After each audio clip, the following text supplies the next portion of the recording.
ناوچە گەشتیاریەکانی قەزای ڕەواندوزە. بە بۆنەی جەژنی ڕەمەزانی پیرۆزەوە گەشتیارێکی زۆر لە ناوەخۆ و دەرەوەی کوردستان ڕوویان لەو ناوچە گەشتیاریانە کردووە. بەپێی ئاماری گەشت و گوزاری ڕەواندوز لە ماوەی 3 ڕۆژی جەژندا 15,000 گەشتیار ڕوویان لە ناوچە گەشتیاریەکانی قەزای ڕەواندوز کردووە. و نزیکی 15,000 گەشتیار سەردانی ئەم شوێنانەی کردووە لە سنووری قەزای ڕەواندوز و سۆران و چاوەڕێکم بۆ ڕۆژی شەمەش ئەم ڕێژەیە بەرز بێتەوە بۆ نزیکی 25,000 گەشتیار و لەو شەوی ڕابردوو لە ڕەواندز هیچ شوێنێک جێگە نەمابوو بۆ ئەوەی گەشتیار ڕووی تێبکات، هەموو شوێنەکان قەپات بوو. چاوەڕێکرێنم بەم شێوە بەردەوام بن تا ڕۆژی شەممە. بە زۆری ئەو گەشتیارانی کە ڕوو لە سنووری ئێمەکەنەوە و گەشتیارانی کە لە باشوور و ناوەڕاستی عێراقەوە دێن و هەروەها لەگەڵ ئەو سەردانی کەرانی کە لە پارێزەکانی تری کوردستانیش سەردانی و شوێنە گەشتیاریانەکە.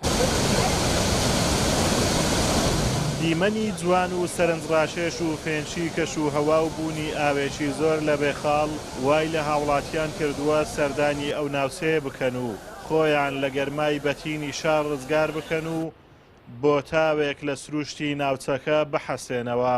ئێمە لە شاری کەرکووک هاتوونە جەژنە پیرۆزە لە تاوێت لە تەواوی خەڵکی کوردستانەکەین و هاتوونە بۆ بێخاڵ لەبەرەوەی ڕۆژی جەژن و پشووە هاتوونە بۆ گەشتێکی خۆش. بەڕاستی بێخاڵ شوێنێکی دڵگیر و زۆر خۆشە، زۆر فێنکە، تەنها زۆر خۆشە بەحەقەت.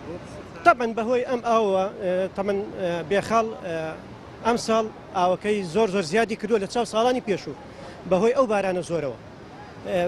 ئێرەش لەبەر ئەو ئاوە شوێنێکی فێنک و خۆشە بۆ یەک ئێرە من هەڵبژار. ناس طيبين وجو حلو واحلى من هذا الشيء ماكو. بيخال جو يخبل وانتم طيبين والله يديمكم ان شاء الله ويتم الامن والامان.